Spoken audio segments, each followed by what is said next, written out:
और उनको अपने ध्यान में वो रूप भी और वो लीला भी दिखाई देती थी। तो इस तरीके से वो बड़े हतोत्साहित हो गए, लेकिन अपने आप को मन से समझा रहे थे कि नहीं, इससे बड़ा स्थान क्या हो सकता है, यही वैकुंठ है और वही वही गोपाल, यही वैकुंठ नाथ हैं। तो तभी नारद जी आते हैं, नारद जी उनकी इस दुखद स्थिति को देखते हैं और उनसे पूछते हैं, तो वो अपना हृदय उनके साथ में रखते हैं। तो फिर नारद जी उनको उपदेश देना शुरू करते हैं। पहले तो ये बोलते हैं कि चिंता मत करो, तुम वैकुंठ नाथ में अपने गोपाल को देखो, यहीं रहो। और फिर उनको कुछ तत्व सिखाते हैं कि अलग अलग वैकुंठवासी जैसे दिखाई दे रहे हैं, कोई ऋषि के रूप में, कोई असुर के रूप में, कोई जानवर के रूप में, वो क्यों हैं और उनका स्वभाव क्यों है, तो ऐसे सब। Thank you so much. और नारद मुनि जी गोप कुमार को बताते हैं कि यही पहले तो बताते हैं कि यस, यही वैकुंठ में यही नारायण और मदन गोपाल में कोई अंतर नहीं है, ठीक हो जाएगा, कोई दिक्कत की बात नहीं है। और फिर वैकुंठ वासियों के विषय में बताते हैं, भगवान के विषय में बताते हैं, भगवान के अलग अलग अवतार विस्तार कैसे हैं, एग्जाम्पल देते हैं, क्या किसका खंडन करते हैं और किसको अनुमोदित करते हैं। एग्जाम्पल में कौन से 2 एग्जाम्पल देते हैं कि भगवान के जो अवतार हैं सारे रियल हैं, वो भ्रम नहीं है। हाँ, बिंब प्रतिबिंब, यस, कि एक सूर्य है, उसकी रिफ्लेक्शन जो कहें, रिफ्लेक्शन तो भ्रम है, लेकिन एक ऐसा नहीं है, सबके सब रियल है। हाँ, सूर्य अलग अलग स्थानों में अलग दिखता है, लेकिन सब एक ही है। और एक की पूजा कर लेंगे, सबकी पूजा हो जाती है ना। दोनों सब में कोई कंपटीशन नहीं है। अब फिर महाराज मुनि भगवान कृष्ण का वर्णन कर रहे हैं। बेसिकली इस भागवतम में नारायण की जगह कृष्ण शब्द यूज किया गया कई जगह, है ना, नारायण की जगह कृष्ण शब्द बोला गया।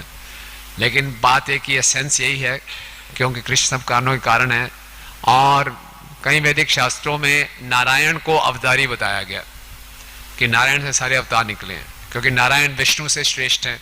विष्णु भौतिक जगत से डील करते हैं, नारायण केवल वैकुंठ में रहते हैं। तो नारायण को अवतार भी एक तरीके से माना जाता है। अब जो नारद मुनि जी हैं, गोप कुमार को एक हायर लेवल पे ले जा रहे हैं कि कृष्ण भी नारायण के कारण हैं। तो ये बताने के लिए अब कृष्ण की शक्तियों का वर्णन कर रहे हैं। तो कृष्ण की शक्तियां मीन्स पहले जो नारायण की शक्ति है, नारायण को ही कृष्ण कह रहे हैं, क्योंकि कृष्ण सब कारणों का कारण है और नारायण को सुप्रीम माना जाता है। तो कई श्लोकों में इस चैप्टर में नारायण के स्थान पे कृष्ण शब्द आया है ना। तो वो बताते हैं कि जो महालक्ष्मी हैं, जो नारायण की भार्यां हैं, उनका भी ऐश्वर्य ऐसे ही है जैसे नारायण का ऐश्वर्य है। और वो तस्य नित्य प्रिया सांद्रा सच्चिदानंद विग्रह, वो सांद्रा सच्चिदानंद एकदम घन सच्चिदानंद है, उनका रूप है वो। और वो हमेशा नारायण के वक्षस्थल पे रहती हैं, पूर्ण रूप से उनको समर्पित हैं। और जिस प्रकार से भगवान के अवतार भगवान से अभिन्न हैं, तो महालक्ष्मी के भी जितने विस्तार हैं, अवतार हैं, उनसे अभिन्न हैं। और महालक्ष्मी का एक जो विस्तार है, वो भौतिक लक्ष्मी, जो भौतिक ऐश्वर्य प्रदान करती है, समृद्धि प्रदान करती है। और वो जो भौतिक लक्ष्मी है, जो समृद्धि प्रदान करती है, उसकी तो सभी अवहेलना करते हैं, है ना। जो मुक्त जीव हैं, जो मुक्ति प्राप्त करना चाह रहे हैं, जो भक्त है, यहां तक कि भगवान श्री कृष्ण को उस लक्ष्मी से ज्यादा प्रिय एक नया भक्त भी है। हम देखते हैं पृथु महाराज के प्रसंग में, पृथु महाराज भगवान से प्रार्थना कर रहे होते हैं। वो बोलते हैं कि भगवान मुझे आपके चरणों की सेवा चाहिए। लेकिन मुझे मालूम है आपकी चरणों की सेवा तो लक्ष्मी जी कर रहे हैं, लेकिन आप हम दोनों में कंपटीशन हो जाएगा कौन चरणों की सेवा करेंगे। लेकिन मुझे मालूम है कि आप मेरे को फेवर करोगे, है ना। वो श्लोक बहुत सुंदर आता है, पृथु महाराज अपने भाव प्रकट करते हैं। और ये जो लक्ष्मी है, जो भौतिक लक्ष्मी, जो सब समृद्धि का कारण है, ये समुद्र मंथन में प्रकट हुई थी और विष्णु ने इनको स्वीकार भी किया था। और इसी प्रकार से भगवान की दूसरी भार्यां हैं पृथ्वी देवी, वो भी उन्हीं के विस्तार हैं। इन लक्ष्मी जी को कई बार महाविभूति कहा जाता है, योग कहा जाता है और योग माया भी कहा जाता है। और इनका जो स्वरूप लक्षण है वो ये है कि वो भगवान के सच्चित आनंद को रूप प्रकट के, जैसे कहते हैं सा सांद्रा सच्चिदानंद विलास साभ्युधात्मिका, यानी कि वो सच्चिदानंद है और जो भी भगवान की लीलाएं हैं, उत्सव हैं, सेलिब्रेट कराती हैं, वो अभ्युत कराती हैं, उसको उदित कराती हैं। वो सनातन है, परम एकदम सत्य है, अनादि, बिना आदि बिना अंत के, और उनको कोई उसका वर्णन नहीं कर सकता। ये उनका स्वरूप लक्षण है। और उनका तटस्थ लक्षण क्या है? ये भगवत भजनन आनंद वैचित्री जननी ही सा, नाना विधो भगवतो विशेषो व्यजते यथा ते यया। यस, माइक किसके पास है? पढ़े।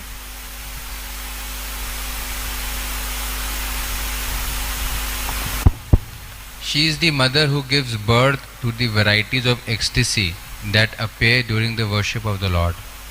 Through her, the Supreme Lord displays his different features. तो भगवत भजन आनंद जननी ही सा, जो भजन करते हैं भगवान का, उसमें जो आनंद आता है उसकी जननी है ये महालक्ष्मी योग माया। और नाना विधो भगवत विशेषो, और जो भगवान अपने अलग अलग फीचर प्रकट करते हैं, नाना विधा भगवान अपने रूप प्रकट करते हैं, वो भी उन्हीं के कारण है। ये उनका तटस्थ लक्षण है। और क्या है? तथैव लक्ष्मया भक्तानाम भक्ते लोकस्य कर्मणाम सा विशेष वैचित्री सदा संपद्यते यथा।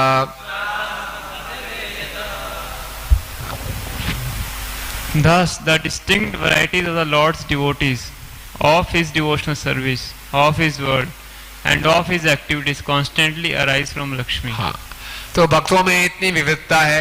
वैकुंठ में देख रहे थे, वैकुंठ वासियों में कितनी विविधता है ना। और हम देखते हैं कि भगवान नारायण के दो मुख्य पार्षद हैं, शेष और गरुड़ जी। शेष जी कद्रु के पुत्र हैं और गरुड़ जी विंता के पुत्र हैं। कितनी वैरायटी, डिस्टिंक्ट वैरायटी है एकदम। दोनों कद्रु और विंता कश्यप की पत्नियां हैं और उनमें आपस में एक स्पर्धा की भावना रहती है, लेकिन दोनों के पुत्र भगवान के अंतरंग पार्षदों में माने जाते हैं, है ना, शेष और विंता, और शेष और गरुड़ जी। और इसके साथ साथ भगवान के भक्तों की वैरायटी, भगवान की भक्ति में वैरायटी। भक्ति में कितनी वैरायटी है? नवदा भक्ति तो है ही है, किसी को श्रवण कीर्तन अर्चन वंदनम ये सब वैरायटी है। और भगवान के धाम में वैरायटी, भगवान के एक्टिविटीज में, लीलाओं में इतनी वैरायटी है। ये सारा का सारा किससे संपादित होता है? लक्ष्मी जी से, योग माया से। और इस बात को हम शुष्क तर्क से नहीं समझ सकते, ये कैसे संभव होता है। ये केवल भगवान के भक्त ही जान पाते हैं। और अगर भगवान की शक्तियों को दो श्रेणी में बांटा जाए, परा और अपरा, सुपीरियर और इन्फीरियर, तो ये सुपीरियर एनर्जी है।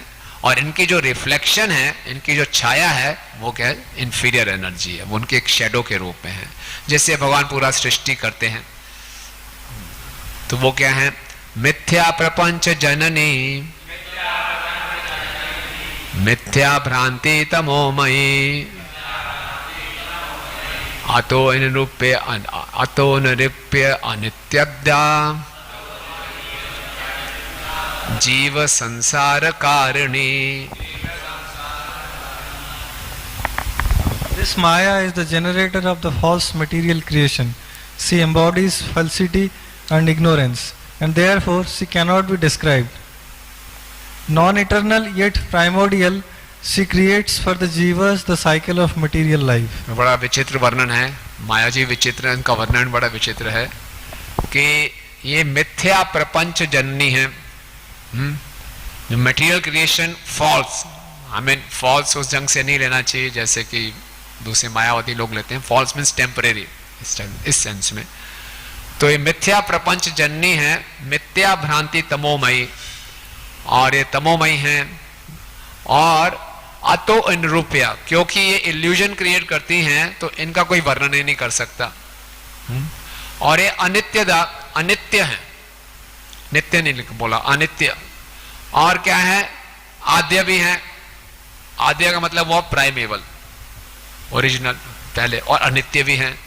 और जीव संसार कारणी, जीव के संसार का कारण है। तो एक प्रकार से अनित्य भी है और नित्य भी है। तो कैसे इस बात को समझें? तो सनातन गोस्वामी बाबा बता रहे हैं कि अनित्य इसलिए बताया है कि जब सही ज्ञान प्राप्त करके जीव इसके बंधन से मुक्त हो जाता है, इसलिए इसको अनित्य बोला गया। हमारे ऊपर प्रकृति के 3 गुणों का प्रभाव नित्य नहीं, हम चाहें तो इससे मुक्त हो सकते हैं।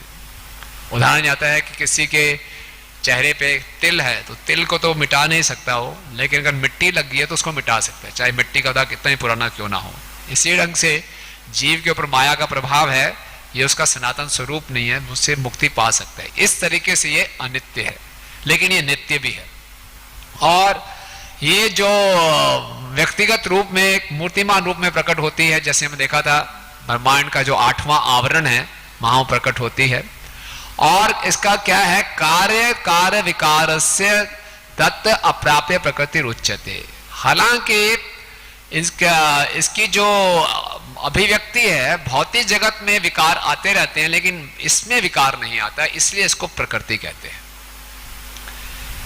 यानी कि जगत में विकार है, लेकिन जगत में को जो शक्ति जिससे जगत प्रकट हुआ है उसमें विकार नहीं है, इसलिए इसको प्रकृति कहते हैं।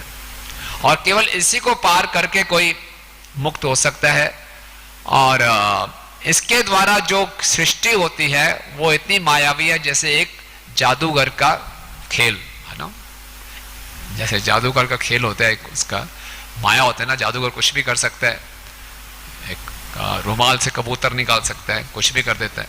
तो कबूतर वास्तविक होता है क्या? नहीं, बोले ऐसे लगता है। लेकिन थोड़ा सा अंतर है। क्या अंतर है कि जो भी ये माया जी प्रकृति क्रिएट करती हैं, सृष्टि की रचना करती हैं, ये वास्तव में वास्तविक है ना, स्थिर है, सत्य है, कुछ समय के लिए रहता है और उसका कुछ उपयोग भी किया जा सकता है। उदाहरण के लिए कर्दम मुनि और शौबरी मुनि हैं, इन्होंने भी यौगिक शक्तियों से कुछ सृष्टि की रचना की, तो उसका उपयोग भी किया। लेकिन वो जादूगर का क्रिएशन है, खेल है, उसका उपयोग थोड़ी कर सकते हैं। तो कहीं पैसे निकाल देता है जादूगर ऐसे करके, कहीं नोट निकाल देता है, तो उससे कोई आपका बैंक बैलेंस नहीं बढ़ेगा। लेकिन माया देवी की सृष्टि की रचना करती है और उसी से एम्पावर हो गए, जैसे कर्दम मुनि जी ने किया, उसका उन्होंने उपयोग भी किया। वो वास्तविक है, हालांकि परमानेंट नहीं है, लेकिन उसका कुछ ना कुछ उसका अस्तित्व रहता है। तो ये उन्होंने शक्तियों का वर्णन किया भगवान की। अब वो दोबारा से फिर कृष्ण और नारायण के वर्णन पे आ जाते हैं कि भगवान जो हैं सभी कारणों के कारण हैं। अब वो कृष्ण के बारे में बता रहे हैं कि कृष्ण सभी कारणों के कारण हैं और उनके जितने भी अवतार हैं वो उनसे अभिन्न हैं। और बता रहे हैं इस श्लोक में, नारायणापि अवतार भावे संयजनमाने मधुरैर्मनोज्ञे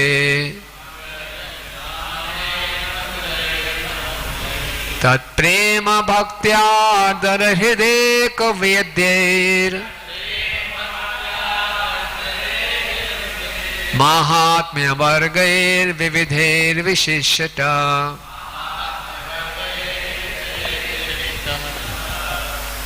And Krishna is different from Narayan, for when Krishna appears in his descent in the material world, he fully manifests the many unique glories that distinguish Krishna alone, charming, attractive glories that can be known only to hearts softened by prema bhakti. आप बता रहे हैं, अभी तक तो नारद मुनि जी कृष्ण और नारायण के शब्दों को इंटरचेंजेबल यूज कर रहे थे, है ना।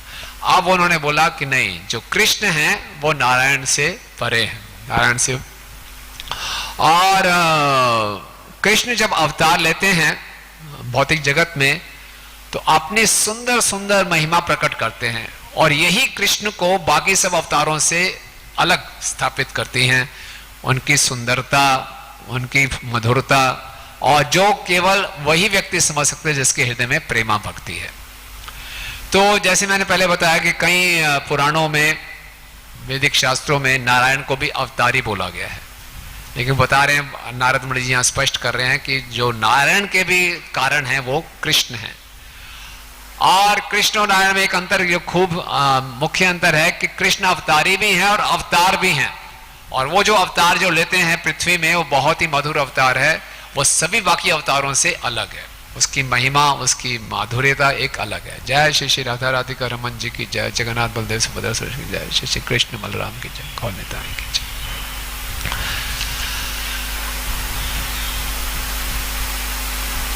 फिर भी हालांकि कृष्ण मुख्य अवतारी हैं, लेकिन जो बाकी अवतारों के सेवक हैं उनको भी परम आनंद की प्राप्ति होती है।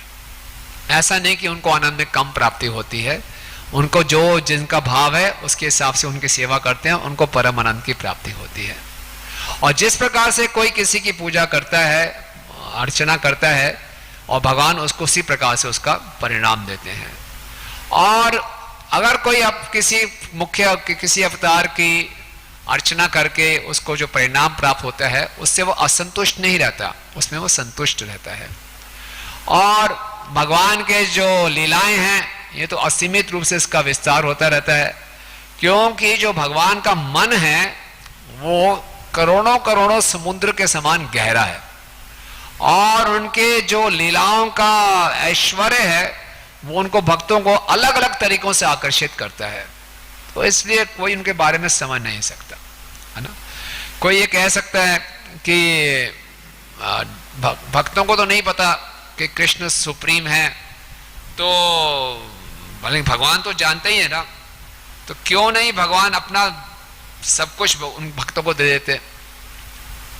भक्तों नहीं जानता, वो समझता है नारायण सुप्रीम है, कोई समझता है कि राम जी सुप्रीम है, कोई समझता है मत्स्य अवतार सुप्रीम है, वो तो उनकी भक्ति में लग जाते हैं।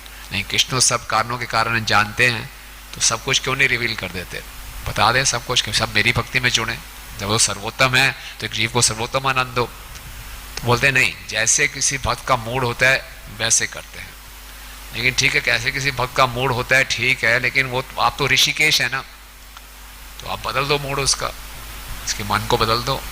बोले नहीं, अब ये बात कैसे मालूम चलेगी, क्योंकि भगवान का जो अपना मन है वो करोड़ों समुद्रों के समान गहरा है, और भगवान अपने अवतारों में अपने में अलग अलग लीला की वैचित्री चाहते हैं, वैरायटी चाहते हैं, इसलिए ये समझ नहीं पाएंगे क्यों ऐसा कर रहे हैं। और ऐसे में भी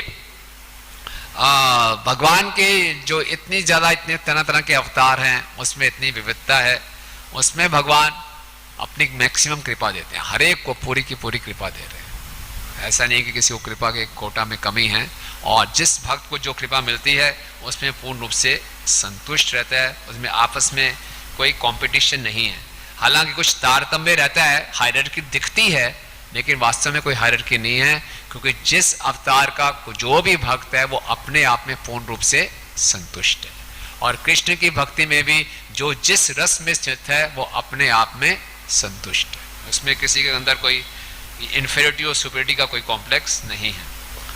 और अब वो बताना शुरू करते हैं कि वैकुंठ में भी जो भगवान के पार्षद हैं, इनमें मुख्यतः दो कैटेगरीज है। एक तो भगवान के नित्य पार्षद हैं जो हमेशा उनके साथ रहते हैं, एक जो अभी अभी साधना सिद्ध होकर आए हैं। तो दोनों में क्या अंतर होता है? तो बोलते हैं जो नित्य पार्षद होते हैं वो नारायण की नजदीकी से सेवा करते हैं, अंतरंग सेवा करते हैं, और जो भी प्रमोट होकर आए हैं वो थोड़ा दूरी से सेवा करते हैं। और जब भगवान अवतार लेते हैं तो भगवान के अवतार के साथ नित्य पार्षद लोग जाते हैं, अभी जो साधना सिद्ध होकर के वो नीचे नहीं उतरते। जैसे कृष्ण ने अवतार लिया, यशोदा मैया आई, नंद महाराज आए, मधुमंगल आए, ललिता विशाखा सखी इत्यादि आए। ये रिप्लेसेबल नहीं है कि कोई भी इनकी जगह आ जाए, वो स्वयं आते हैं, नित्य पार्षदों के साथ आते हैं। और कोई बोल सकता है कि नित्य पार्षद क्यों आए अभी वहां पे? क्योंकि जो नित्य पार्षद हैं और जो भगवान हैं एकदम एक ही प्रकृति के, दोनों एब्सोल्यूट लेवल पे हैं।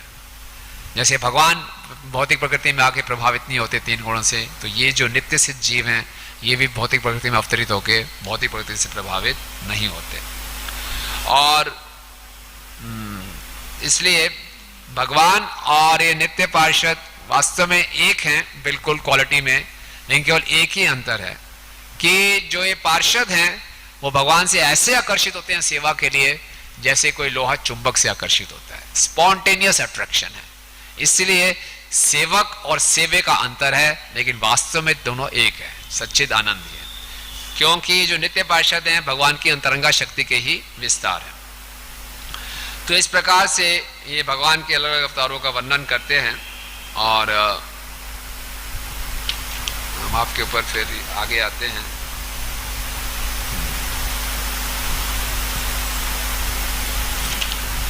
ओके, फिर ये सब भगवान के विषय में बताया और कृष्णा की सुप्रीमेसी को उन्होंने एस्टेब्लिश किया।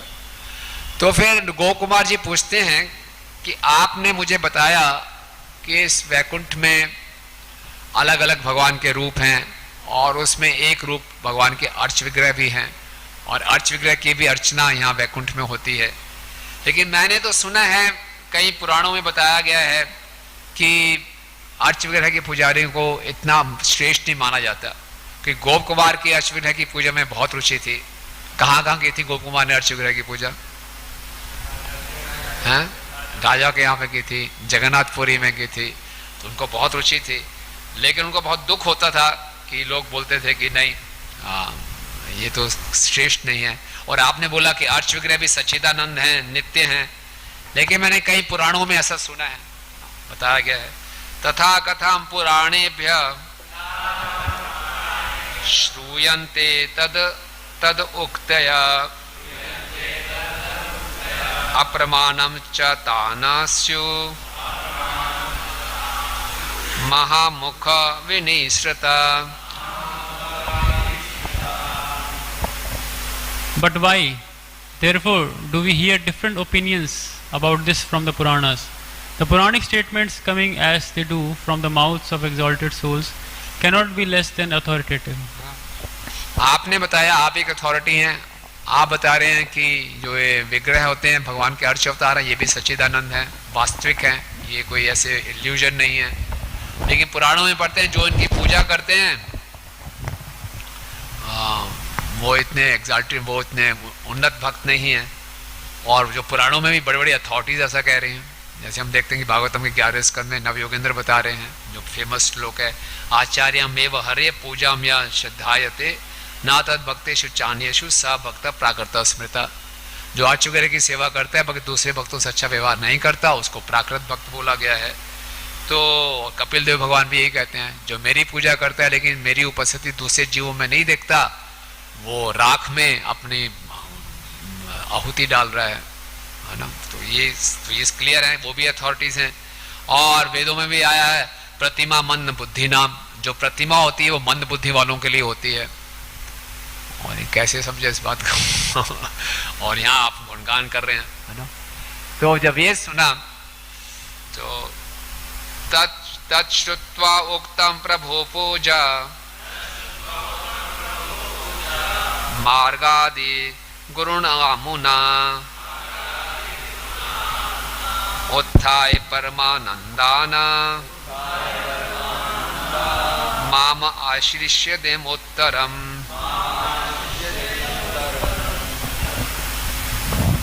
Narad Muni is the first spiritual master for the path of worshipping the deity of the Lord. Upon hearing my question, he stood up, embraced me in extreme ecstasy, and answered in this way. Narad मुनि जी से पूछा कि कैसे समझो urge विग्रह को, आप इतना गुणगान कर रहे हैं, बाकी पुराणों में ऐसा कहा गया है।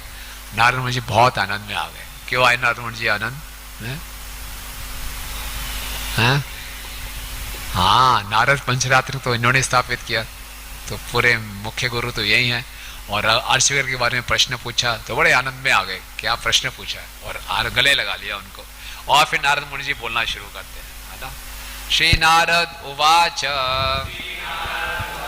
प्रतिमाया मयोदिष्टा साक्षात् भागवता समा तासाम अर्चन महात्म्या तावदास्तां स दूरता आधाम आधुन किं वार्चाम स्वधर्माद्यनपेक्षया साक्षात् श्री भगवत बुद्धया भजतां कृति मामपि। नापतित्यादि दोष स्यात् गुण एव महान्मता सेवोत्तमा मता भक्ति फलम या परमं महत्। पढ़िए please. Shri Narad said, the deity forms I have mentioned are all equal to the original personality of Godhead. There is no need to even mention the glories of worshipping them. Persons who worship the Lord's deity, be it ancient, new, or even concocted, provided they worship the deity as being directly the Lord Himself, will not fall down from their religious status or be otherwise at fault, even if they neglect their prescribed duties and other such principles. Rather, their behavior should be considered exemplary, and such deity worship should be regarded as exalted devotional service, yielding the best of fruits. तो बोल रहे हैं कि जो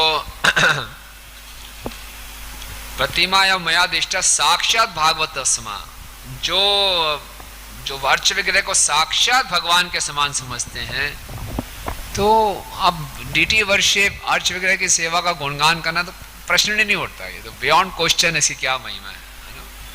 और जो लोग भगवान के विग्रह को एज इट इज स्वीकार करते हैं, चाहे वो विग्रह बहुत पुराना हो, प्राचीन हो, या बिल्कुल नया हो, या फिर अपनी मनोकल्पना से कोई ना बनाया हो, लेकिन वो विग्रह की ऐसी सेवा करते हैं कि विग्रह भगवान के समान है, भगवान से अलग नहीं है। ये कंडीशन है कि विग्रह और भगवान में कोई अंतर नहीं है, वो अपने स्तर से कभी गिरेगा नहीं। जय हिज होलीनेस भक्ति माधुरी गुरु महाराज की जय। कृष्ण। वो अपने स्तर से कभी नहीं गिर सकता। जो विग्रह की पूजा इस भाव से कर रहा है कि विग्रह और भगवान में कोई अंतर नहीं है, चाहे वो विग्रह बहुत ही प्राचीन हो या अभी भी स्थापित किया हो। कई बार रहता है ना, ये प्राचीन सिद्ध विग्रह, इसकी ज्यादा वैल्यू होगी, ये तो आपने नया नया स्थापित किया, ये पुराना है नहीं है, इसकी वैल्यू नहीं है। या फिर उसका जो रूप है कॉन्कॉक्टेड भी हो, लेकिन आप इसको मान रहे हैं साक्षात भगवान है, तो वो व्यक्ति कभी पतित नहीं होगा। आप जानते हैं चैतन्य महाप्रभु जब गंभीरा में थे तो जयदेव गोस्वामी जी की कविताओं को सुनते थे, और किनके सुनते थे? चंडीदास जी की कविता भी सुनते थे। तो चंडीदास जी का आप इतिहास शायद जानते होंगे। चंडीदास जी का जन्म एक वैष्णव परिवार में हुआ। उनके बड़े भाई वैष्णव थे और ये चंडी जी के भक्त थे। तो घर में दो आल्टर थे, आल्टर एक ही था।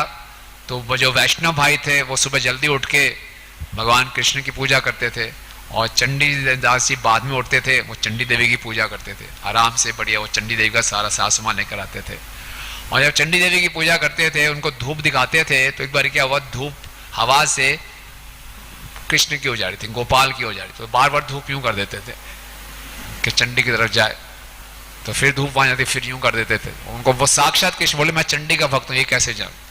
तो जब ऐसा हो गया तो उनका इतना गुस्सा आया, उन्होंने कृष्ण की नाकों में रुई डाल दी कि तुम सूंघोगे नहीं, ये सब चंडी के लिए।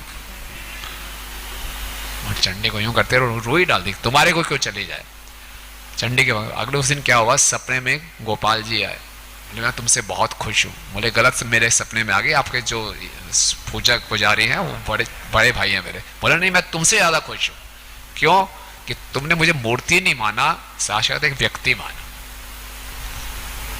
जो मेरा पुजारी है वो मेरी पूजा करता है, लेकिन इतने सच्चे भाव नहीं है उसके, लेकिन तुम मुझे एक व्यक्ति मान रहे हो, तो ये मैं तुमसे बहुत खुश। तब से उनका हृदय बदल गया और वो वैष्णव बन गए, है ना। तो ये है, बोले चाहे कॉन्कॉक्टेड फॉर्म है, आधुनिक रूप है, नया रूप है, लेकिन भगवान से अभिन्न मान रहा है, उसकी पूजा फर्स्ट क्लास है। और अगर वो इरेगुलरली कर रहा है तब भी बहुत ऑस्पिशियस है, बहुत मंगलमय है।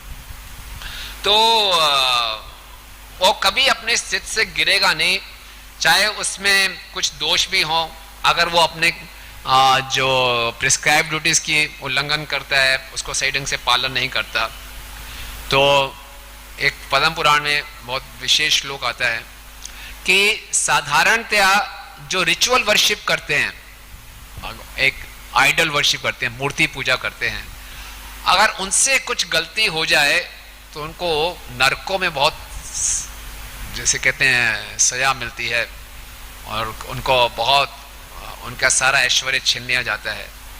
लेकिन कोई भगवान की विग्रह को भगवान के समान मानते हुए पूजा कर रहा है और कभी कभी उससे अपने कर्तव्यों का पालन सही ढंग से भी नहीं हो जाता, तो उसके विषय में क्या लिखा जा रहा है पद्म पुराण में? मत कर्म कुर्वताम पुंसाम क्रिय लोपो भवेद यदि तेषाम कर्माणि कुर्वन्ति तीसरा कोटियो महर्षि।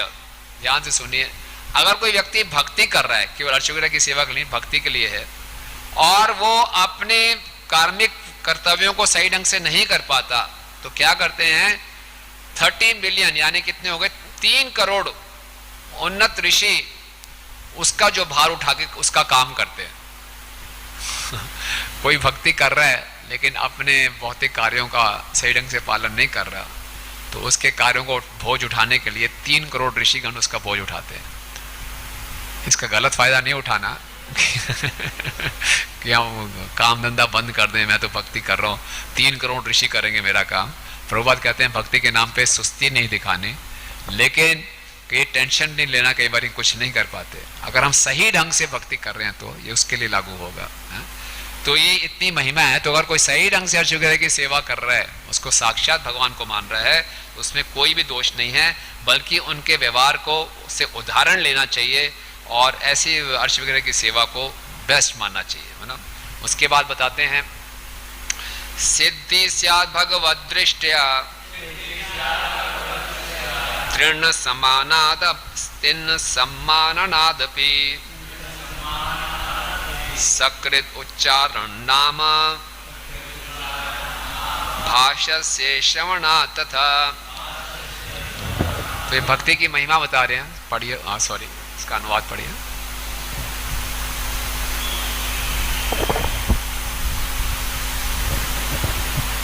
नहीं, ट्रांसलेशन इस तरह। One can reach perfection by holding even a blade of grass, provided one sees within the presence of the Supreme Lord, or by just once uttering or hearing even faint semblance of the Lord's name. तो कोई सिद्धि प्राप्त कर सकता है अगर वो एक घास के तिनके में भी भगवान की उपस्थिति को देखे और उसको सम्मान दे, उसको सिद्धि मिल जाएगी। या केवल नामाभास से ही, नाम सुनने मात्र से ही, उसके रिफ्लेक्शन से ही उसको सिद्धि प्राप्त हो जाती है। तो कोई जो भगवान की पूजा कर रहा है अर्च विग्रह के रूप, उसको नहीं प्राप्त होगी। तो फिर कुता तत् समारकेतस्य अधिष्ठाने मंत्र संस्कृते सर्वभक्ति पदे पूज्य माने दोषादितर्कणम। Yes. How then can one find fault in worshipping the deity, in whom the Lord personally appears, who evokes remembrance of the Lord, who has been consecrated by the mantra, and who is the receiver of all kinds of devotional service? तो फिर urge विग्रह की सेवा में क्यों दोष देखेंगे, जबकि भगवान व्यक्तिगत रूप से प्रकट हुए हैं। जैसे अर्च विग्रह की स्थापना की जाती है, उनको लिए उनका आवाहन किया जाता है भगवान से, और जिस अर्च विग्रह को देखकर हमें कृष्ण का स्मरण होता है, राधा रानी का स्मरण होता है, और जिनको मंत्रों के द्वारा उनका आवाहन किया गया है, उनकी पूजा की जाती है, और इतने अच्छे ढंग से पुजारी अगर भक्ति भाव से उनकी सेवा करते हैं, तो इसमें दोष क्यों देख रहे हैं, है ना। कितने कितने लाभ होते हैं अर्च विग्रह की सेवा से, क्या क्या लाभ होते हैं। अगर जो साक्षात उनका आवाहन किया है, मंत्रों से उनकी अर्चना की जा रही है, भक्ति भाव से उनको भोग लगाया जा रहा है, सजावट की जा रही है, तो क्या क्या लाभ होते हैं।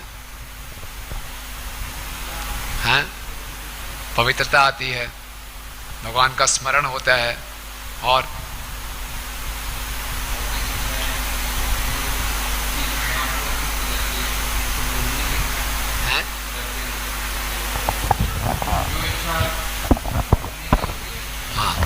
हाँ एग्जैक्टली, जो भोगने की इच्छा वो भगवान की सेवा में लगाते हैं, वो सेवा पूरी होती है। सुंदर Krishna Krishna is the proprietor, मैं एक सेवक हूँ। प्रभुपाद कहते हैं ये प्रैक्टिकल है डीटी वर्शिप, है ना। बाकी एकेडमिक नॉलेज है, शास्त्रों को पढ़ना। और one has to become a lover of Krishna. Madhavendra ji के प्रसंग में हमने चर्चा भी की थी कि प्रैक्टिकल सेवा, अर्चकर की सेवा से प्रेम उत्पन्न होता है। वन बिकम्स ए लवर, तब वो कृष्ण को जान पाता है।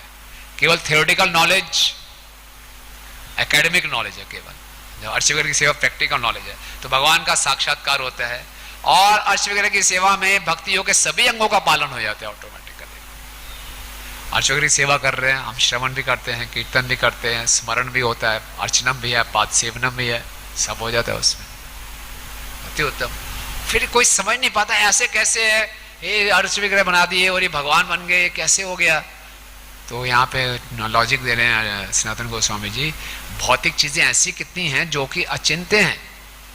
एक रत्न में कितनी शक्ति होती है, एक मंत्र में कितनी शक्ति होती है, किसी तर्क से उसको जान नहीं सकते। कई लोग नीलम डाल रहे हैं, पुखराज डाल रहे हैं, सारा चेंज हो गया सब कुछ। कोई मंत्रों से सांपों के विष को दूर कर लेता है, क्या लॉजिक है बताइए? कोई लॉजिक नहीं है। कोई झाड़ फूक करके सारी बीमारी दूर कर देते हैं, क्या लॉजिक है? कोई साइंटिस्ट समझा नहीं सकता क्या हो रहा है ये। पर उनमें इतनी शक्ति है, तो इसमें साक्षात में जैसे मंत्रों के द्वारा आवाहन किया गया शुद्ध भक्तों के द्वारा, वो साक्षात भगवान है, तो इसलिए कोई कर नहीं सकते। फिर भी कदापि कृष्ण प्रति मार्चन वाताम नासम भवेता कृष्ण परेश्वनादर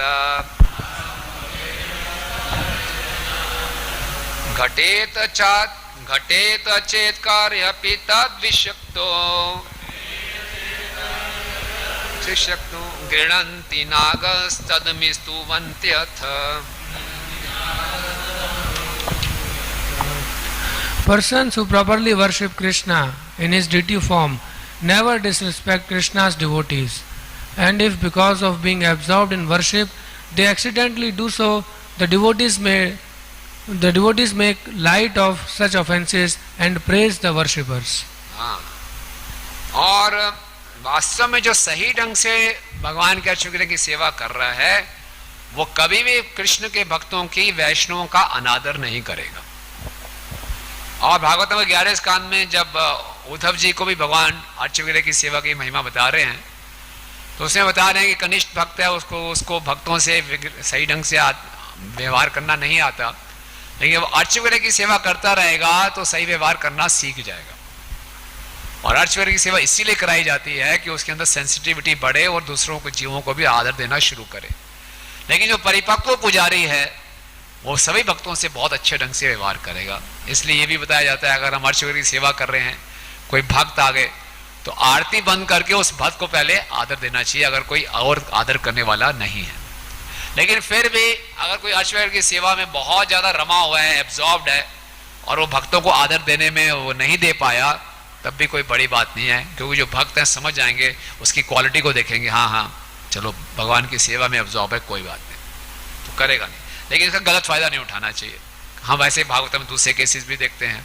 राजा इंद्रद्युम्न थे, आचार्य की सेवा में बहुत अच्छे ढंग से एब्जॉर्ब थे, और अंगिरा ऋषि आए, वो उनको सही ढंग से उनका आदर नहीं दे पाए, तो उन्होंने श्राप दे दिया और वो गजेंद्र बने फिर। लेकिन यहाँ बताया जा रहा है कि लेकिन जो वास्तव में भक्त हैं वो फिर अपराध नहीं लेंगे, बोलेंगे ठीक है कोई बात नहीं, भगवान की सेवा में लगे हुए हैं, तो ये इसकी महिमा है। लेकिन अब इसके अलावा कुछ ऐसे भी होते हैं जो कि भगवान की कोई नया उन्होंने मूर्ति बना ली और उसको बोलते हैं ये भगवान है, और इसको वास्तव में मूर्ति को भगवान से अलग देखते हैं, वो मूर्ति के उपासक होते हैं, और वो समझते हैं केवल एक भौतिक वस्तुओं से बनी हुई वस्तु है, और ना ही वो भगवान के भक्तों का आदर करते हैं, ना ही साधारण जीवों का आदर करते हैं, और बड़े दम्भ और मान के साथ सारे वैदिक शास्त्रों का उल्लंघन करते हुए वो उनकी पूजा करते हैं। तो ऐसे मूर्ख जो लोग हैं, जो कि भगवान के भक्तों में से, तथागत भक्तों में से सबसे निम्न स्तर में हैं, उनके अंदर ये फिर ऐसे सेवा का फल उनको प्राप्त नहीं होता है ना। जो अर्च विग्रह को भगवान से अलग देखते हैं, किसी का सम्मान नहीं करते, शास्त्रों के अनुसार कुछ नहीं करते, उनकी पूजा में वो लाभ प्राप्त नहीं होता। तो इसके तात्पर्य में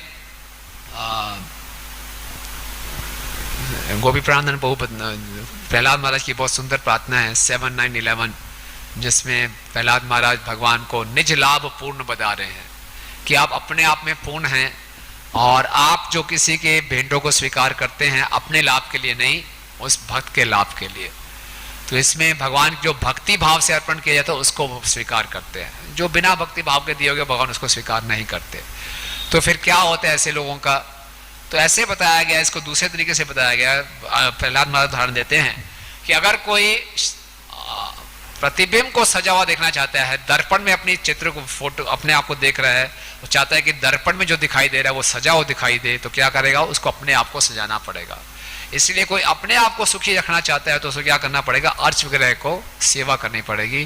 तो वो जो सेवा होगी उसके से वो भी अर्च विग्रह को सुंदर बनाएगा तो वो सुंदर लगेगा, अर्च विग्रह को भोग लगाएगा तो उसको प्रसाद प्राप्त होगा। तो इस प्रकार से। लेकिन जो सही ढंग से डीटी वर्शिप नहीं कर रहा उसको भी एक रिफ्लेक्शन मिलता है।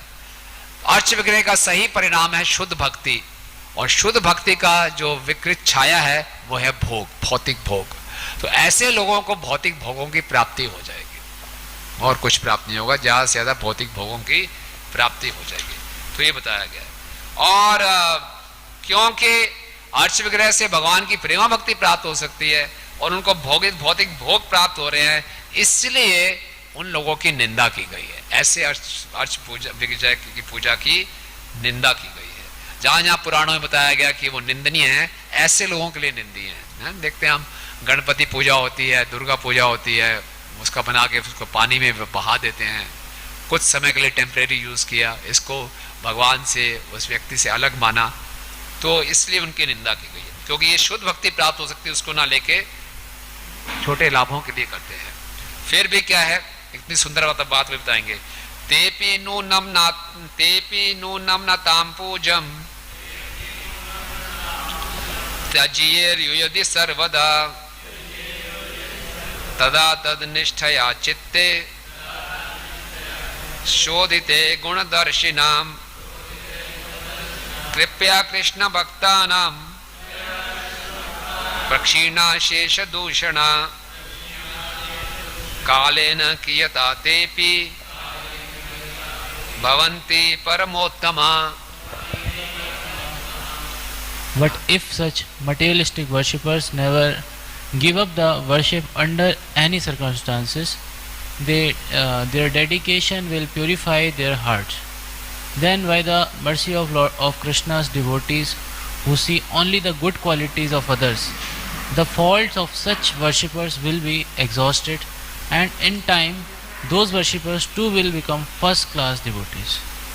हाँ, लेकिन एक बात है, तेपी नूनम, अगर ऐसे भौतिकवादी पूजा करने वाले लोग भी किसी भी परिस्थिति में उस मूर्ति की पूजा त्यागते नहीं है, भाई डेडिकेशन से करते रहते हैं, तो ये जो उनकी डेडिकेशन है उनके हृदय को शुद्ध कर देगी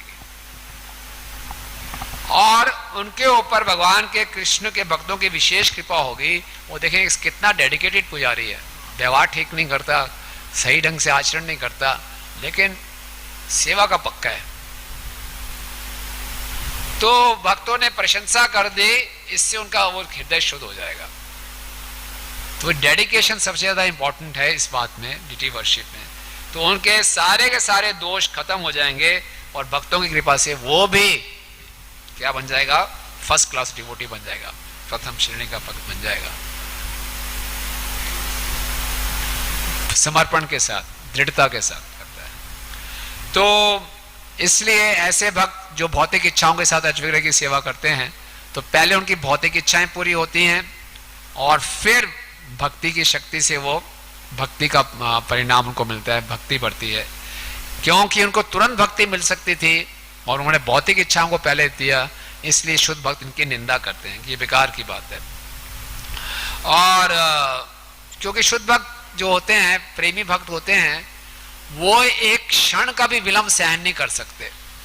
वो बोलते हैं क्यों अपना जीवन बर्बाद कर रहे हो यार, भगवान का अर्च विग्रह इतना पावरफुल प्रोसेस है और आप उल्टे सीधे ढंग से कर रहे हो अपनी भौतिक कामनाओं की पूर्ति करने के लिए। आपको प्रेम प्राप्त हो सकता है, सही ढंग से कर लो।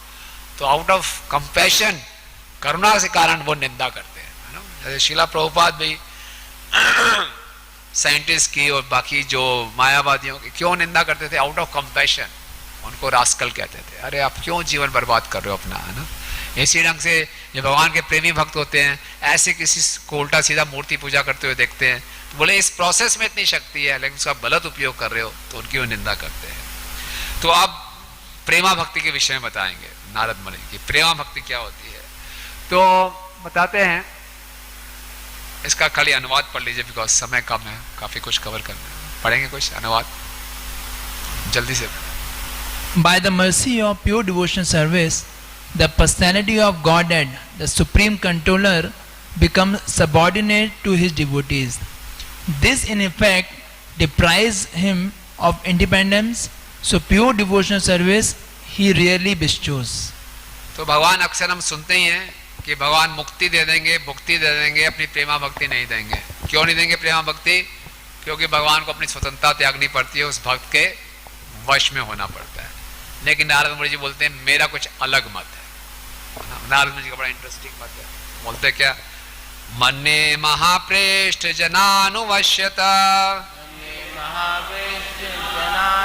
ना दुख दोषो विदधीत कोचना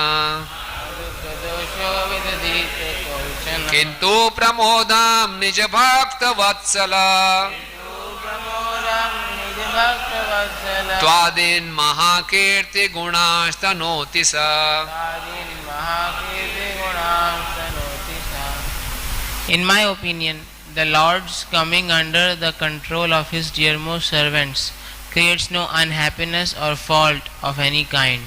Rather, it creates great joy and broadcasts such glorious qualities of the Lord as his affectionate concern for his devotees. लोग कहते हैं कि भगवान प्रेम भक्ति इसलिए नहीं देते कि भगवान को भक्तों के वश में होना पड़ता है, लेकिन नारद मुनि जी कह रहे हैं नहीं नहीं नहीं, ये तो भगवान को ज्यादा आनंद देती है। जब भगवान किसी के वश में होते हैं, यशोदा मैया के वश में आ रहे हैं, रस्सी से बंध रहे हैं, भगवान का भी आनंद बढ़ रहा है, यशोदा मैया का भी आनंद बढ़ रहा है, और साथ ही साथ में भगवान की महिमा भी बढ़ती है कि भगवान देखिए क्या त्रिलोकीनाथ है, अपने भक्त के वश में हो गए, प्रेम की रस्सी से बंध गए। तो इसमें कोई चिंता वाली बात नहीं है। ये कारण नहीं है कि भगवान वश में हो जाएंगे इसलिए नहीं देंगे। तो और क्या बता रहे हैं इसके विषय में? इसका अनुवाद पढ़िए। अनुवाद पढ़िए। The way the chief of expert heroes voluntarily submits to his devotees is supremely dear and attractive because it contradicts his self-satisfaction and certain other of his natural qualities. It is the ultimate perfection of Godhead. भगवान तो अपने आप में आत्माराम हैं और सब उनमें गुण हैं, लेकिन वो किसी भक्त के वश में हो रहे हैं स्वराट होते हुए भी, ये उनकी भगवत्ता की परिकाष्ठा है। भगवान होते हुए भी भक्त के प्रेम में वश में हो रहे हैं, ये उनकी भगवत्ता की परिकाष्ठा है। और फिर क्यों नहीं भगवान देते प्रेमा भक्ति? इतनी रेयर क्यों देते हैं? बोलते हैं कि इसका कारण ये है कि जब प्रेमा भक्ति परिपक्व हो जाती है तो एक बहुत ही अद्भुत भाव प्रकट होता है जिसको बोलते हैं महाभाव। और वो जो महाभाव है हाईएस्ट स्टेज ऑफ एक्सटेसी है, और उसको भक्त को भगवान से विरह होता है और दिखने में ऐसा लगता है कि भक्त को बहुत पीड़ा हो रही है। पढ़िए please. And yet the peculiar nature of the Mahabhavs, that outwardly it shows the signs of terrible distress, sorrows and pain, and although these signs are but external, the Lord can never tolerate seeing such a state in his most beloved devotees.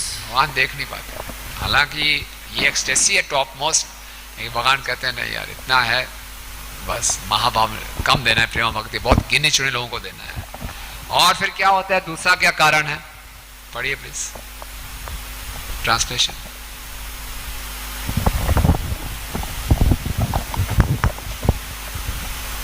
When person addicted to the mundane vision see the bewildering symptoms of the ecstasy born from pure love of God, they ridicule the devotee because such mundane person have no desire to achieve devotional service. The Supreme Lord withholds from them his prema bhakti.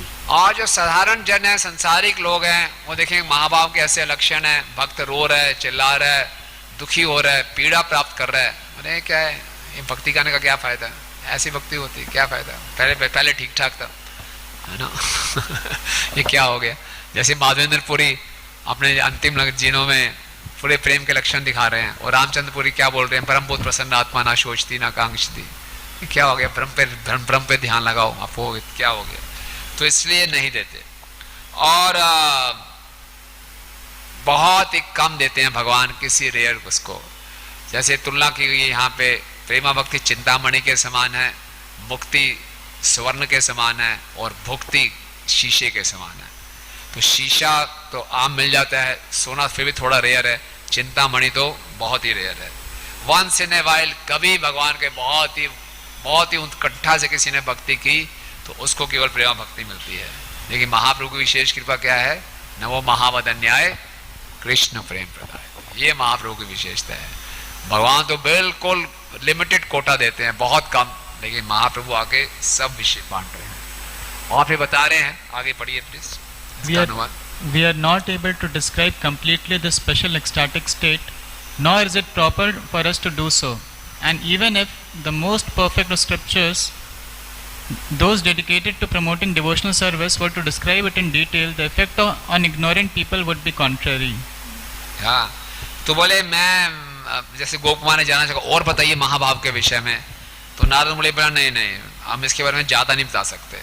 Narad मुनि बता सकते हैं, वो प्रेमी भक्त हैं, लेकिन अपनी विनम्रता के कारण नहीं, ज़्यादा नहीं बता सकते। और जो बड़े बड़े शास्त्र भी हैं जिनका मुख्य उद्देश्य है भक्ति को आगे बढ़ाना, वो भी इसके विषय में डिटेल में नहीं बताते, क्योंकि जन साधारण के ऊपर इसका बुरा प्रभाव पड़ेगा। उस दिन रूप सागर प्रश्न पूछ रहे थे ना कि श्रीमद् भागवतम में ज़्यादा दिखाया नहीं गया भक्तों को एक्सटेसी आ रही है, प्रेम के लक्षण आ रहे हैं, तो ये एक मुख्य कारण हो सकता है। भागवतम में ज़्यादा नहीं बताया गया क्योंकि भागवतम जन साधारण के लिए पढ़ते हैं तो वो कंफ्यूज हो जाएंगे, क्योंकि बताया गया है कि जो प्रेम में अग्नि है, प्रेम की तुलना की गई है, जो प्रलय की अग्नि को लाखों गुना मल्टीप्लाई कर दे तो वो प्रेम होता है। ऐसा कोई देखेगा ताप तो भ्रमित हो जाएगा। इसलिए चैतन्य चरितामृत थोड़ा कॉन्फिडेंशियल स्क्रिप्चर है, केवल उन्नत भक्तों के लिए, उसमें फिर भी देखे आते हैं प्रेम के लक्षण। श्रीमद् भागवतम में थोड़े कम दिखते हैं। लेकिन जो श्रीधर स्वामी हैं, उन्होंने भागवतम के 11वें स्कंद में प्रेम के बड़े हर्षपूर्ण लक्षण बताए हैं, है ना। बड़ा प्रसिद्ध श्लोक है 11:40, है ना। उसके क्या है, भगवान के पवित्र नाम का कीर्तन करते समय मनुष्य भगवत प्रेम की अवस्था को प्राप्त करता है, तब भक्त भगवान के नित्य दास रूपी व्रत में स्थिर हो जाता है और क्रमशः भगवान के किसी एक नाम रूप के प्रति अत्यधिक अनुरक्त होता है। जब उसका हृदय भाव में से द्रवित होता है तो जोर जोर से हंसता है या रोता है अथवा चिल्लाता है। कभी कभी यह उन्मत्त की तरह गाता है, नाचता है, क्योंकि यह जनमत के प्रति उदासीन होता है। तो श्रीधर स्वामी कह रहे हैं कि वो रोता है, चिल्लाता है, हंसता है भगवान को डांटते हुए कि आपने इतने समय मेरी अवहेलना क्यों कर रहे हो, उपेक्षा क्यों कर रहे हो, जल्दी आओ। तो कह रहे हैं ये बड़ा आनंद है, लेकिन वास्तविकता में कि भगवान की प्रेमा भक्ति के जो लक्षण हैं बहुत पीड़ादायक है, दिखने में ऐसा लगते हैं। तो इसलिए शास्त्रों में भी इसका वर्णन ज़्यादा नहीं होता और भक्त लोग भी आम चर्चा नहीं करते। शिला प्रभुपाद कभी भी इसकी चर्चा नहीं करते थे। प्रभुपाद चाहते तो करते, और प्रभुपाद को भी एक्सटेसी आती, लेकिन प्रभुपाद ने अपने एक्सटेसी से ज़्यादा इंपॉर्टेंस दिया कृष्ण की सेवा को, है ना। तो इसका फिर अनुभव वही कर सकते हैं जिन्होंने जिसको वही जान सकते हैं जिन्होंने व्यक्तिगत रूप से इसका अनुभव किया। जब गोकुमार ने इन सब बातों को सुना तो बहुत उत्कंठा उनकी बढ़ गई कि मुझे ये प्रेमा भक्ति प्राप्त करनी है और कैसे मैं इस एक्सटेसी को भी प्राप्त कर सकता हूँ। तो नारद मुनि ने बोला, हालांकि ये टॉपिक बहुत ही कॉन्फिडेंशियल है, यहाँ बात नहीं करनी चाहिए, लेकिन तुम्हारी उत्कंठा को देखकर मुझे बोलना पड़ रहा है। और बोला तुम यहाँ से चले जाओ सीधा अयोध्या में। अयोध्या में भगवान रामचंद्र हैं और उसके ऊपर है फिर द्वारका नगरी, जहाँ तुम्हारे यदुओं के स्वामी आपके मदन गोपाल जी वहाँ पे रहते हैं। द्वारका बिल्कुल मथुरा जैसे है और वहाँ जाके अपनी आंखों से तुम अपने इष्ट देव के दर्शन कर लोगे। और लेकिन पहले मुझसे आप सुन लो कि आपको अयोध्या कैसे जाना है, अयोध्या जाने के लिए भगवान रामचंद्र का कैसे गुणगान करना है। तो सीधा क्यों नहीं भेज रहे द्वारका में नारद मुनि जी? नारद मुनि चाहते हैं कि जो गोप कुमार हैं अयोध्या से होते हुए जाएं, क्योंकि अयोध्या में वो देखेंगे भगवान राम के पार्षद कैसे व्यक्तिगत रूप से प्रेम से उनकी सेवा कर रहे हैं, तो गोप कुमार को अच्छा प्रशिक्षण मिल जाएगा। और जो कृष्ण है वो स्वयं भगवान है और आपको उनकी भक्ति से सब कुछ मिल जाएगा, लेकिन फिर भी मैं चाहता हूँ आप एक बारी रघुनंदन के यहाँ भी जाओ, उनकी सेवा भी देखो और इससे आपकी भक्ति और बढ़ेगी। तो कैसे जाना है? आप बस भगवान राम का कीर्तन करते हुए जाओ, सीतापति, लक्ष्मण ज्येष्ठ, हनुमान प्रिय, ऐसा कीर्तन करते हुए वहां पे जाओ। तो गोकुमार फिर भी पूछे कि मैं तो पूर्ण रूप से समर्पित हूँ मदन गोपाल जी के लिए, आप क्यों मुझे को वहां भेज रहे हैं?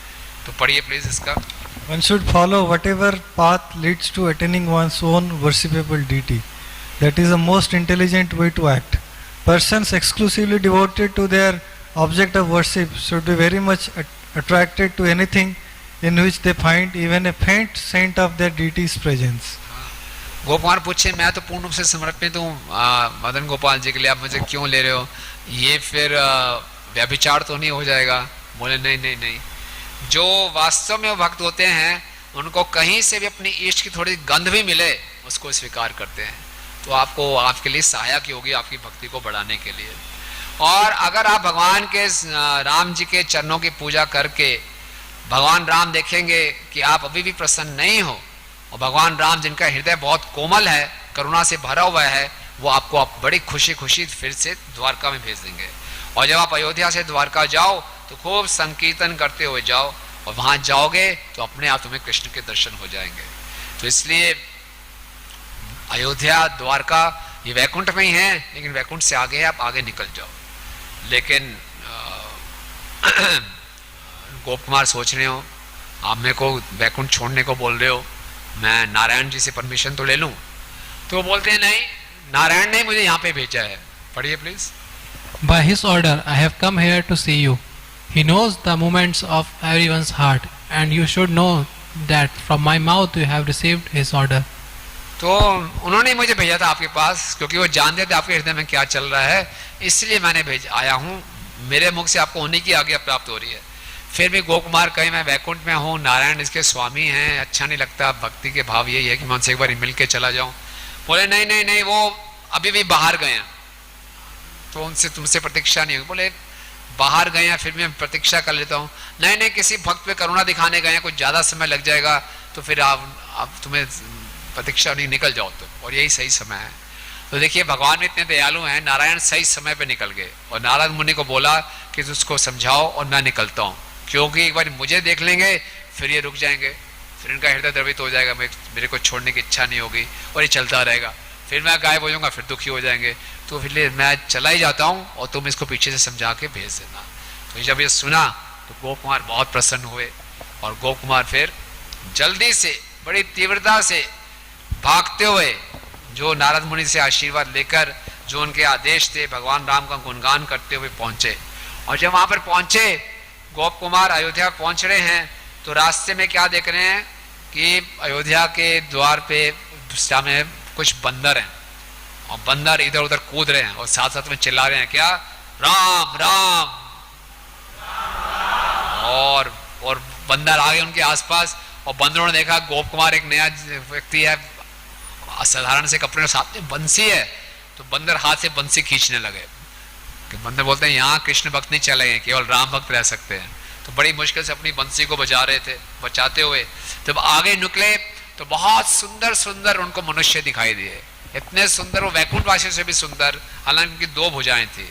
और भगवान राम को मालूम था कि गोप कुमार आ रहे हैं, भगवान राम ने उनको अपनी सेवा से छोड़कर बोला जाओ उसको भक्त को लेकर आओ। तो वो भक्त पूरे आए एस्कॉर्ट करते हुए, और साथ साथ में हनुमान जी भी आ गए। और जब आए तो उनको एक महल में ले गए। तो महल में देखा कि भरत जी हैं, शत्रुघ्न जी हैं, सुग्रीव, अंगन, जाम्बवान और बहुत से उनके पार्षद। तो जैसे भरत जी को देखा तो गोप कुमार ने सोचा भगवान राम हैं, गुणगान करना शुरू कर दिया, सीतापति, हनुमान प्रिय, लक्ष्मण श्रेष्ठ, भरत जी ने अपने कान बंद करे, नहीं नहीं नहीं नहीं नहीं, मैं सेवक हूँ, मैं सेवक हूँ, गलत बोल रहे हो, गलत बोल रहे हो। तो उनको भरत जी बिल्कुल राम लग रहे थे, शत्रुघ्न लक्ष्मण के समान लग रहे थे। बोले नहीं आगे जाओ, आगे जाओ, हाथ जोड़ दिए उन्होंने, गुणगान करने लगे। और फिर वो पहुंचते हैं मुख्य द्वार पे। हाँ, ये बोलते हैं प्रसाद मुख्य अकुल माधुरी मय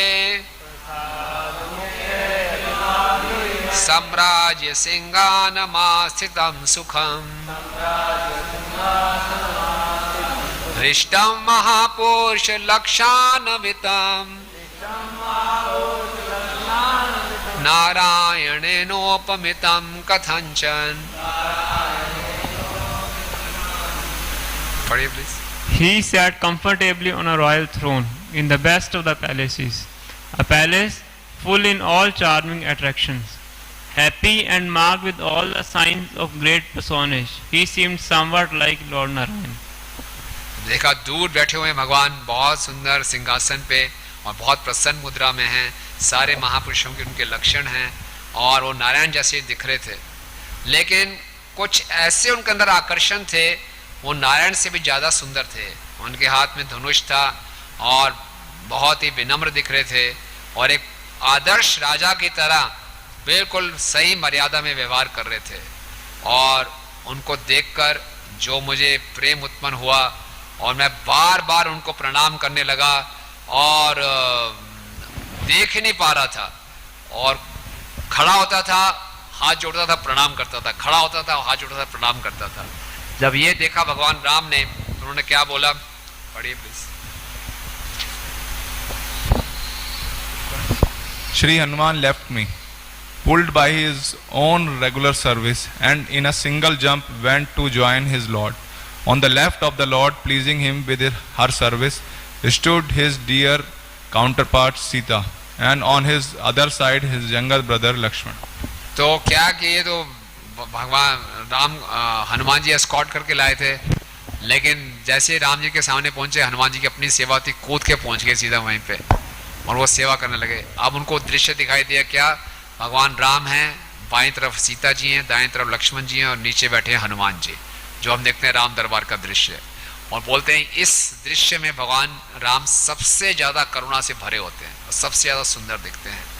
और हनुमान जी तरह तरह की सेवाएं कर रहे हैं, कभी चामर कर रहे हैं, कभी भगवान के पांव दबा रहे हैं, कभी भगवान का गुणगान कर रहे हैं, कभी अपनी कविता गा रहे हैं, तरह तरह की सेवा एक के साथ एक, एक के बाद एक कर रहे हैं। और गोप कुमार देखिए बड़े खुश हो रहे हैं कि भगवान ये हनुमान थकते ही नहीं है, और उनका आनंद और बढ़ गया जब, पढ़िए please. Overwhelmed by the greatest joy, I bowed down again and again, saying, all glories, then that soft-hearted Lord soothed me fully with the gentle nectar of his supremely impressive words. इतना सब कुछ देख के सीता राम लक्ष्मण और हनुमान जी को देखकर इतना उनका हृदय द्रवित हो गया, जय हो कहने लगे और बार बार उनको प्रणाम करने लगे। और फिर भगवान ने कहा, भगवान राम ने बोला, भोगोपनंदन सुरितम साधु साधु स्नेहम विधाया भवता विजय कृतोत्तर स्नेहम विधाया भवता विजय कृतोत्तर विश्रम्यतामलमलं बहुभिः प्रयासेन विश्रम्यतामलम अलम बहुभिः प्रयासेन एतैर्न दुःखया चिरं निज बांधवं माम एतैर्न दुःखया चिरं निज बांधवं। बहुत सुंदर शब्द बोलते हैं भगवान राम, जोर से। The Supreme Lord said, my dear son of a cowherd, my best friend, well done, well done. By showing such affection you have conquered me. Enough with all this exertion. Now just relax. You have made me, your dear friend, unhappy for long enough. कितना सुंदर बोल रहे हैं कि ओ गोप नंदन, आप मेरे मित्र हो, बहुत अच्छे साधु साधु आप यहाँ पर आ गए और बहुत देर हो गई थी आपकी प्रतीक्षा में, मैं बहुत दुखी था, अब बहुत मेहनत कर ली आपने, अब बार बार प्रणाम मत करो, you are my friend, just relax, आप रिलैक्स करो यहाँ पे, है ना। और फिर कह रहे हैं, पढ़िए please. Please get up. All good fortune to you. Give up this formal respect. Dear friend, I am always controlled Why such pure love of you as yours? उठे आओ, बार बार वो प्रणाम ही किए जा रहे हैं, उठो उठो उठो, इतना प्रणाम मत करो, तुम मेरे मित्र हो, मैं बिल्कुल आपके नियंत्रण में आ गया हूँ। और ये कहने पे मैं उठ ही नहीं रहा था, मैं तो बाबा प्रणाम ही कर रहा था। फिर भगवान राम ने हनुमान को बोला उठा के लाओ इसको। हनुमान जी तुरंत गए, मैं उठाया और भगवान के चरणों में मुझे रख दिया। और जब भगवान के चरणों में रखा तो मुझे ऐसे लगा कि मेरी यही तो इच्छा थी, भगवान के चरणों को प्राप्त करना। इतनी सारी मेरी जो पूरी लंबी इच्छा थी सब की सब मुझे मिल गई, बिल्कुल भूल गया। मदन गोपाल जी को बिल्कुल भूल गए, बोले क्या आनंद मिल रहा है, यही मेरी सीमा है, सब पहुंच गया मैं यहाँ पे। और फिर बहुत सुंदर उनको लगा कि भगवान राम कितने आदर्श राजा हैं, कितनी मर्यादा में व्यवहार करते हैं। जब इन गुणों को देख रहे थे तो फिर क्या कर रहे थे, भगवान राम उनके हृदय में फिर से असंतोष के बीज बो रहे थे। अच्छे गुण हैं लेकिन वो नहीं है जो मदन गोपाल में है। तो फिर लगा लेकिन वो मधुरता वो बात नहीं है। और जो भगवान मदन गोपाल मेरे से लीलाएं करते थे, आलिंगन चुंबन, ये नहीं। तो फिर अयोध्या में मैं बहुत दुखी रहने लगा। और हनुमान जी रोज मेरी क्लास लेते थे, रामचंद्र का गुणगान करते थे और वो जान जाते थे हनुमान जी की इसको टेंशन चल रहा है, दुखी है, तो खूब उनका गुणगान करते थे। और फिर मैं भी देखने लगा हाँ रामचंद्र जी और मदन गोपाल में कोई अंतर नहीं है। और लेकिन मेरा पूर्व का अभ्यास था, तो ये पढ़िए please. By the force of my previous spiritual practices, the land of Vraja would impose itself upon my heart, along with a yearning for its special pastime and mercy. When Shri Hanuman, the best of counselors, would notice this, he would save me by encouraging me with diverse clever arguments. मेरा पूर्व अभ्यास था, मदन गोपाल जी के मंत्र का जप कर रहा हूँ तो मदन गोपाल जी फोर्सफुली मेरे हृदय में प्रवेश कर रहे हैं। मदन गोपाल जी फोर्सफुली हृदय में प्रवेश कर रहे हैं, भगवान राम के दर्शन हो रहे हैं, बड़ा असंतुष्टि थी। हनुमान जी ये समझ गए, भगवान हनुमान जी चाहते हैं कि ये भी मेरे इष्ट के सेवक बने। वो खूब उनको प्रचार करते थे, काउंसलिंग करते थे बड़ी चतुरता के साथ कि ये भी राम के भक्त बन जाएं, लेकिन मैं बने नहीं पा रहा था। तो फाइनली भगवान राम ने ये सब देखा, तो भगवान राम ने क्या किया, अथा श्री रामेण प्रखर करुणा कोमल हृदय जग चित्तज्ञेन प्रणय मृदुना श्वस्य वचसा व्रज द्वारवत्यं सुखमिति समादेश्य गमता समम तभल्लो Kavali परिव्रडे नमहं चिरात्। Yes. Finally, Sri Ram, whose heart is tender with unlimited compassion and who knows the mind of everyone in the world, consoled me with words of gentle affection. Go to the Dwarka and be happy, he ordered, and he sent me off at once, together with the chief of the bears. Ram ji से देखा नहीं गया, बड़ा कोमल हृदय इनका। बोले मैंने कभी किसी को अपने धाम से बाहर नहीं भेजा है, लेकिन तुम्हारा स्पेशल केस है। हनुमान जी के भी कन्विंस करने पर नहीं हो पाए आप, तो जाओ आप द्वारका ही जाओ, बड़े प्रेम से भेजा। और साथ में जामवन को भेजा, हनुमान जी को नहीं भेजा, रास्ते में फिर प्रचार करते, जामवन को भेजा। और साथ में जामवन को भेजने का दूसरा कारण ये था कि जामवन जो है कृष्ण के साथ उनका संपर्क है, कृष्ण उनके दामाद हैं और शाम उनके दोते हैं, तो उनसे भी मिलना हो जाएगा। तो अब द्वारका में लेके जाओ। तो फिर गोप कुमार को वो द्वारका की तरफ ले जाते हैं। तो अयोध्या से गोप कुमार आगे आके द्वारका में जाते हैं। तो यहाँ पे दूसरे भाग का पहले ही बुक समाप्त होती है, आगे जाके फिर द्वारका में और फिर गोलोक में और फिर इसकी महिमा है। 3 अध्याय और बचते हैं सर, ठीक है। हरे कृष्ण, क्षमा करें आज 10 मिनट लेट हो गए। किसी को प्रश्न है या टिप्पणी है? Any questions?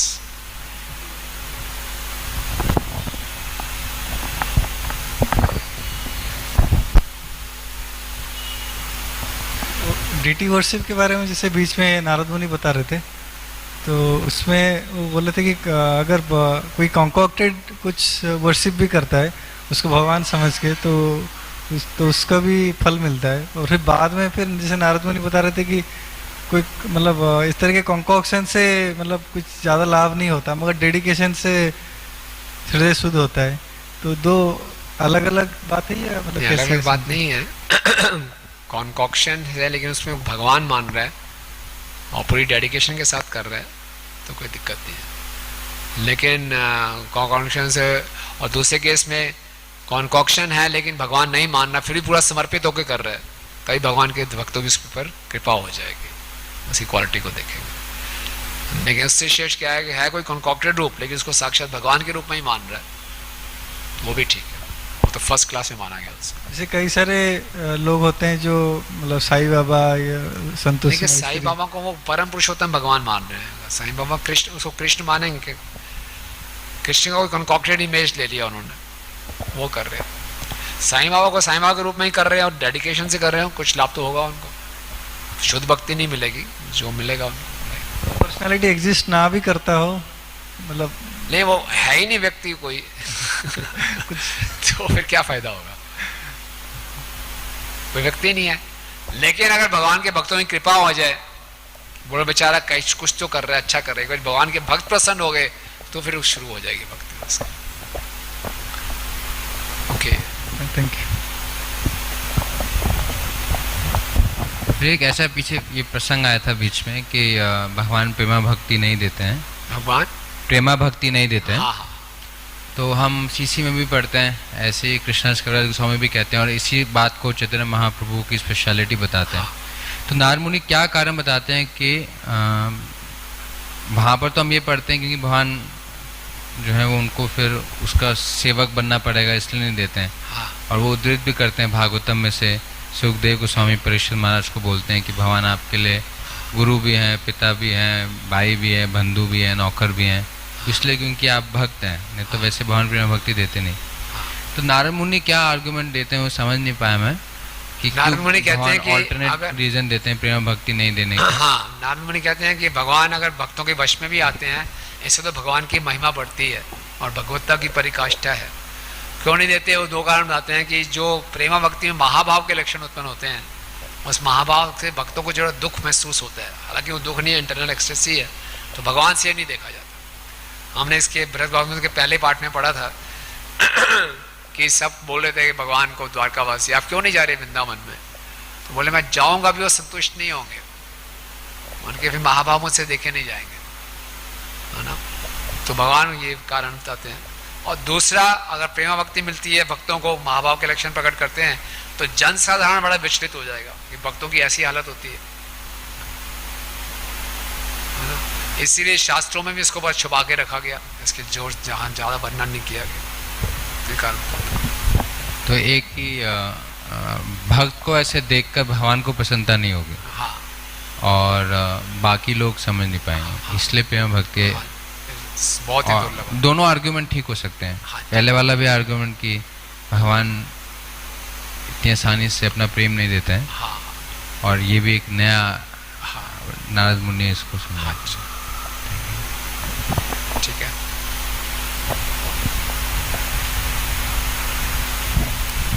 कृष्ण भाई, वही जो आपने बताया था कि जैसे साधना से जो होते हैं, जो वहाँ पे अभी नए नए पहुँचे हैं, तो वो नहीं आते भगवान के साथ नित्य सिद्ध, तो साधना सिद्ध भी मतलब जैसे पुराने हो जाते हैं, तो साधना सिद्ध तो मतलब एक्चुअली मतलब जो साधना सिद्ध होके वहाँ पे गए हो, जो ऑलरेडी नित्य सिद्ध हैं, उनमें डिफरेंस हमेशा बना रहता है, मतलब ऐसे अगर इसमें कुछ मेंशन हो या? हाँ, बना रहता है डिफरेंस, और लेकिन कोई आपस में ऐसा उनको कॉम्प्लेक्स नहीं होता साधना सिद्ध वालों को कि देखो यार ये तो हमें शेड्यूल कास्ट माना हुआ है, उल्टा माना हुआ है, विशेष हमको ट्रीटमेंट, ऐसा कुछ नहीं। उसमें सब में प्रसन्न अपने अपनी सेवा।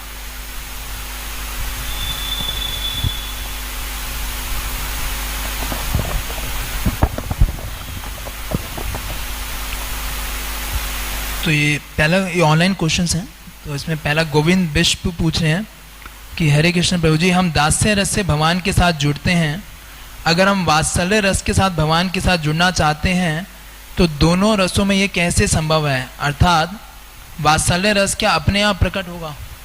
हाँ, तो अभी अब स्टार्टिंग में हमें दास्य रस में जुड़ना है, और दास्य रस भी क्या, अभी तो हम केवल साधना कर रहे हैं, गुरु के आदेशों के अनुसार सेवा में लगे हैं। जब गुरु के आदेशों की सेवा करेंगे, अच्छे ढंग से जप करेंगे, शास्त्रों का अध्ययन करेंगे, हृदय शुद्ध होगा। जब हृदय शुद्ध होगा, तमोगुण रजोगुण का प्रभाव खत्म हो जाएगा, तो फिर हमें मालूम चलेगा कि हम कौन से भाव में स्थित हैं। वो आएगा आसक्ति के बाद। आसक्ति तक हमें जो साधना भक्ति है पूरी करनी पड़ेगी, उसके बाद फिर भाव भक्ति और प्रेमा भक्ति शुरू होती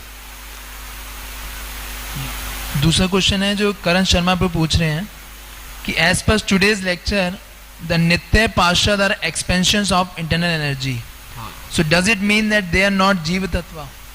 जीव तत्व है वो, जीव तत्व, हाँ एक्सपेंशंस हैं। एको यम बहुश्याम, भगवान अपने आनंद के लिए अपना विस्तार कई जीवों में करते हैं जो भगवान को आनंद देते हैं।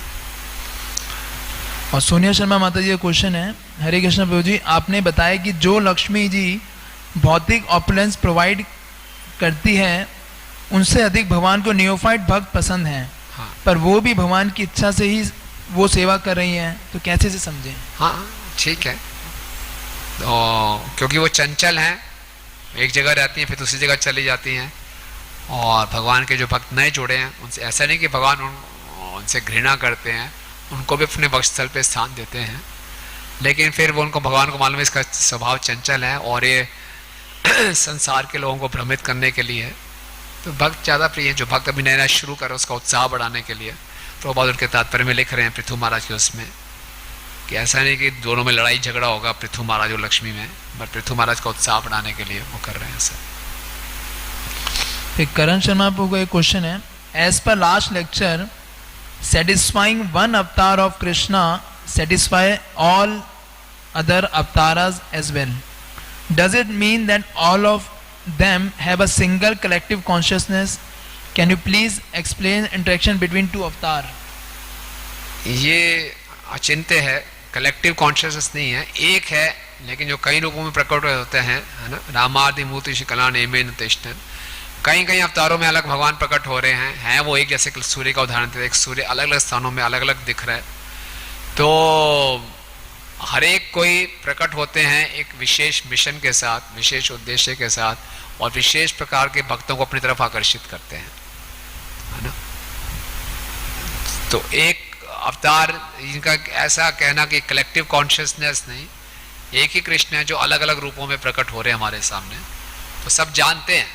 भगवान राम ने सीता को बोला कि अगली बारी मैं आऊँगा, तो दे आर अवेयर, इन अ वे एक कह सकते हो आप जनरल टर्मिनोलॉजी में, दे आर अवेयर कि भगवान राम भी आने वाले हैं, भगवान कृष्ण भी आने वाले, भगवान राम ऐसा बता रहे हैं, है ना, पिछले जन्म में पिछले अवतार में मैंने ऐसा किया, उसले अवतार में मैं ऐसा किया, so they are aware of each others, that way you can say collective consciousness. ऐसा कई शास्त्रों में टर्म आता नहीं कलेक्टिव कॉन्शियसनेस, तो हम यूज नहीं करेंगे उसको।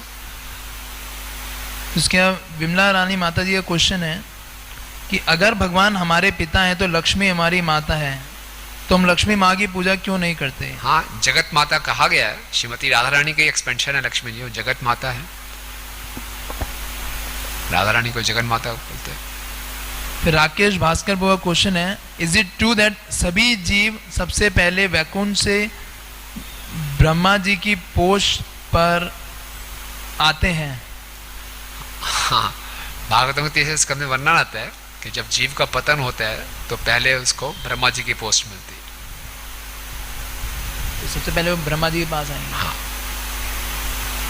और सेकंड क्वेश्चन है उनका कि what is the difference between नित्यबद्ध जीव एंड नित्य सिद्ध जीव?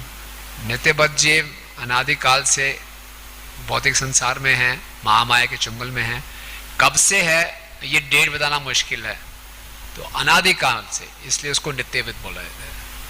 और नित्य सिद्ध जो कभी भौतिक जगत प्रकृति से उनका संपर्क नहीं हुआ, हमेशा ही वो भगवान की अंतरंगा शक्ति में है, वो नित्य सिद्ध।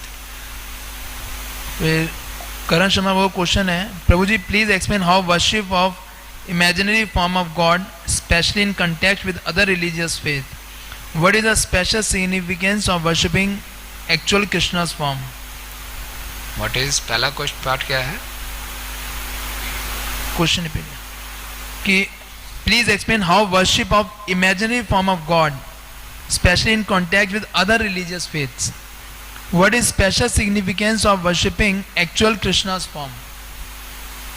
इन कॉन्टेक्स्ट बोल रहे हैं, इन कॉन्टेक्स्ट जो दूसरे धार्मिक स्थान है वहाँ पे भगवान की वर्शिप तो होती है, काल्पनिक मूर्तियों की पूजा हो रही है, तो फिर कृष्ण की पूजा से क्या कि वो ये कि what is the special significance कि हम जो कृष्ण की मूर्ति को पूजा कर रहे हैं और कोई और किसी और मूर्ति की पूजा कर रहे हैं, या किसी और रिलीजियस फेथ में, जैसे चंडी की जहाँ आपने एग्जांपल दिया था, हाँ, तो हाँ। कैसे मतलब उसमें भगवान की पूजा ही, जब किसी की भी पूजा कर सकते हैं हम लोग, हाँ, तो कृष्ण की फॉर्म को भी पूजा करना है।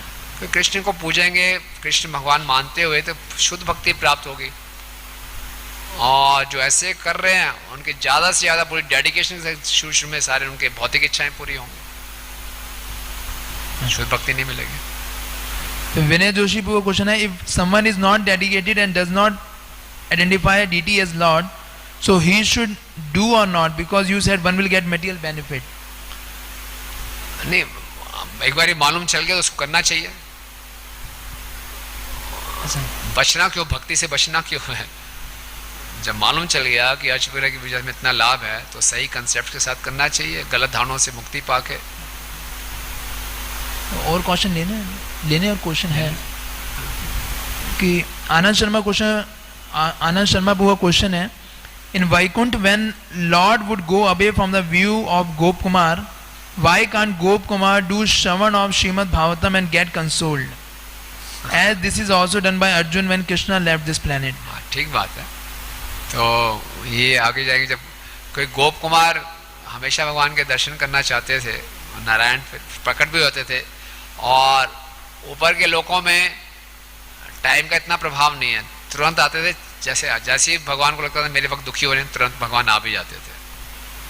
और ये भगवान की लीला भी थी, क्योंकि भगवान गोप कुमार के हृदय में असंतुष्टि डालना भी चाहते थे, थोड़ा सा उनको महसूस हो कि मैं सही स्थान पे नहीं हूँ। फिर सीमा गुलाटी माता जी का क्वेश्चन है, अर्थ विग्रह at home are not established with mantras and are not offered prayers as per the norms, are they spiritually equally potent? हाँ, अगर आप भक्ति भाव से निरंतर उनकी सेवा कर रहे हैं, रोज उनको भोग लगा रहे हैं, उनकी आरती कर रहे हैं, तो they are very much potent. फिर राजू प्रसाद यादव का क्वेश्चन है, हरे कृष्णा प्रभु जी, धर्म प्रणाम, डज एवरी जीवा has to go through all the places, जन लोग, तप लोग, ब्रह्म लोग एक्सेट्रा, बिफोर रीचिंग गोलोक? नहीं, बिल्कुल आवश्यक नहीं है। ये सारी यात्रा बता गई है कि हमारा जो अंतिम स्थान है उसकी महिमा को स्थापित करने के लिए, ताकि हम सब ये जान के गोलोक की महिमा को जाने, और गोलोक जाने के लिए हमारी इच्छा और प्रबल हो जाए। हमें ये एक्सपेरिमेंट करने की आवश्यकता नहीं है। फिर रुचि का आहूजा माता जी का क्वेश्चन है, हरे कृष्णा पामो प्रभु जी, thank you so much for your wonderful class. प्रभु जी, जो दो कारण प्रेम भक्ति नहीं देने के नारद मुनि जी ने बताए, इसमें भक्त की प्रेमा भक्ति प्राप्त करने की इंटेंट डिजायर का क्या होगा? बहुत इंटेंस डिजायर है तो भगवान दे देंगे, ऐसा नहीं कि बिल्कुल नहीं देते। जिनकी बहुत इंटेंस डिजायर होती है उनको दे देते हैं, और महाप्रभु के आंदोलन में तो स्पेशल फैसिलिटी है। फिर रवि शर्मा बुआ क्वेश्चन है, प्रभु जी, Jamvan ji to Gop Kumar from Ayodhya to Dwarka in the same kalpa, this happened or they went in different universe? Jaman ji very special creator, जीव। जामन जी हर युग में उपस्थित रहे।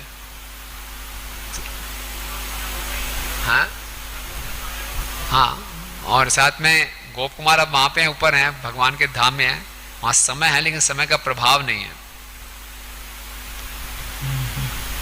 फिर अभिषेक महतो प्रभु का क्वेश्चन है, हरे कृष्ण प्रभु जी, धर्म प्रणाम, क्या केवल 16 राउंड और 4 रेगुलेटरी प्रिंसिपल फॉलो करने के बाद गोलोक धाम में प्राप्ति हो जाएगी या वैकुंठ धाम? 16 माला और 4 रेगुलेटरी प्रिंसिपल। 16 माला आप हरे कृष्ण महामंत्र के अगर कर रहे हैं और प्रभुपाद जी के आदेश का पालन कर रहे हैं, तो प्रभुपाद सीधा गोलोक धाम लेके जाएंगे। फिर शरण सार प्रभु का क्वेश्चन है, इफ वन अटेन्स प्रेमा भक्ति, is it because of the Krishna विरह ही और शी एक्सपीरियंसेस?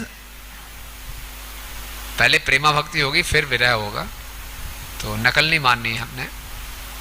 पहले हम सही ढंग से नियमों का पालन करें, गुरु की आज्ञा का पालन करें, हृदय शुद्ध करें, तो फिर प्रेम प्रकट होगा और फिर विरह भी होगा। फिर राहुल का क्वेश्चन है, प्रभु जी, was the souls in material world also nitya siddha before? Souls in material world also nitya siddha before? नहीं, नित्य सिद्ध नीचे आके नित्य पद नहीं होता। जीवात्मा नित्य सिद्ध नहीं है, जो यहाँ पे संसार में हम नित्य पद है। अच्छा। ठीक है भाई, यही क्वेश्चन थे। Thank you so much. ग्रंथराज श्रीमद् भागवतम की, जगत गुरु श्रील प्रभुपाद की, निताय गौर प्रेमानंदे।